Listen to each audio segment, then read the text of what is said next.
2024 के लोकसभा चुनाव की तैयारियों से लेके वोटिंग तक ऑलमोस्ट सभी कुछ ख़त्म हो गया है। अब नतीजा आना है 4 जून को। वैसे तो 1 तारीख को 7वें चरण की वोटिंग हुई और 7वें चरण के बाद 2 जून को 1 जून को ही मान लो, और सारे ही एग्जिट पोलों ने भाजपा की सरकार बनानी शुरू कर दी। कोई 350 दे रहा है, कोई 480 दे रहा है, कोई लगभग 400 के आसपास दे रहा है। लेकिन फिर भी 400 पार होना मुश्किल लग रहा है। अभी कई सीटें ऐसी भी हैं जो कम सीटें होने के बावजूद ज़्यादा सीटें बढ़ा के दी जा रही हैं। कम सीटें हैं, जिस राज्य में कम सीटें हैं उस राज्य में एग्जिट पोल उस स्टेट से ज़्यादा सीटें बढ़ा के दे रहे हैं, क्योंकि 400 पार करवाने की इतनी जल्दीबाजी है। इसी को देखते हुए राजस्थान में जो सीटें हैं एक्चुअली उनसे 5-10 सीटें एक्स्ट्रा ही दे रही है एग्जिट पोल के मुताबिक। लेकिन इसी बीच एक वीडियो ज़रूर आया है कांग्रेस के मुख्यालय से, जहां 4 जून की तैयारियां ज़ोरों से शुरू हो गई हैं। एक वीडियो शेयर किया था और इसी के साथ सोनिया गांधी से लेके कांग्रेस के सभी वरिष्ठ नेता एक्टिव भी दिख रहे हैं।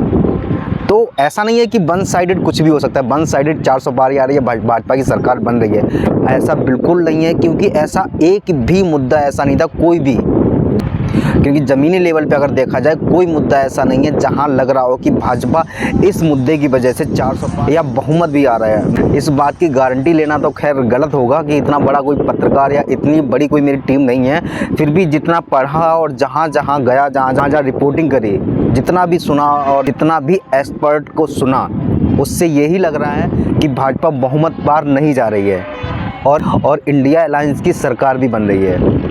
इतना भी तय लगभग माना जा रहा है, क्योंकि विपक्षी इस बार भले लेट सही बट मजबूती के साथ खड़ा हुआ और मजबूती के साथ लड़ा।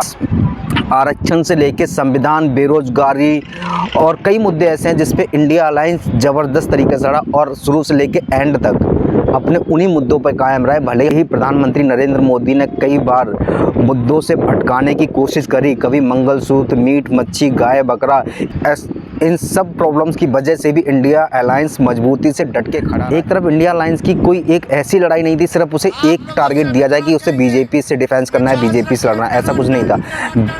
इंडिया अलायंस गोदी मीडिया से लड़ रहा था, क्योंकि गोदी मीडिया बिल्कुल भी सपोर्ट नहीं कर रहा था इंडिया अलायंस को, पता चलेगी आपको। और दूसरी बात, सरकारी एजेंसियों से लड़ रहा था।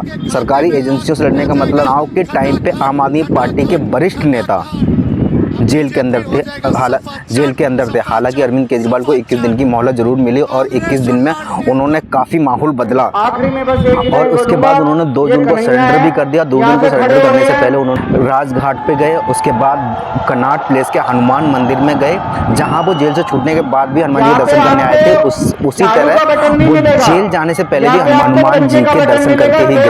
हालांकि उन्होंने ये भी कहा कि अगर इंडिया अलायंस की सरकार बनती है तो वो छूट जाएंगे। अब वो क्या लॉजिक होगा उसका वो बाद में पता चलेगा। फिलहाल बात यह है कि जो ओपिनियन पोल आ रहा है वो सरासर गलत है, क्योंकि वो हो ही नहीं सकता कि ऐसा कोई भी एक लॉजिक ऐसा दिया जाए, कोई एक मुद्दा ऐसा दिया जाए जिसपे ये कहा जाए कि इंडिया अलायंस हार रही है और बीजेपी सरकार बन रही है। भले ही 400 पार कर दो, 500 पार कर दो, उसमें कोई दिक्कत नहीं है।